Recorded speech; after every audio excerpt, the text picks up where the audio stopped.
Special పండుమిరకాయలు టమాటా వేసి పచ్చడి అండి, గోడు చిక్కుడుగా, కొబ్బరి కూర, కోడిగుడ్డు, ములక్కాయ అన్నమాట. వేడి వేడిగా ఇవి మా కోడలు అనమాట, ఇవి మా ఫ్రెండ్ కూరలు అనమాట. ఇప్పుడు నేను టేస్ట్ చేసి చూస్తా. నేను కూడా వేసిస్తాలండో, మీరు అలా అనుకోవద్దు.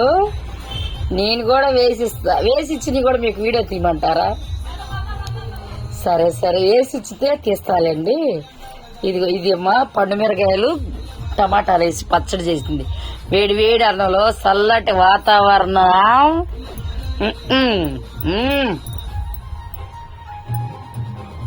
సూపర్ ఉంది, మామూలుగా లేదు. పండుమిరకాయల పచ్చడి సూపర్, చాలా టేస్ట్గా ఉంది. భోజనము బాగుంది. కోడిగుడ్డు ములక్కాయ పులుసు మా అమ్మాయి తెచ్చిందనమాట. అది ఇవాళ స్పెషల్. ఏడుస్తున్నాడు బాబు, ఏడుస్తున్నాడు.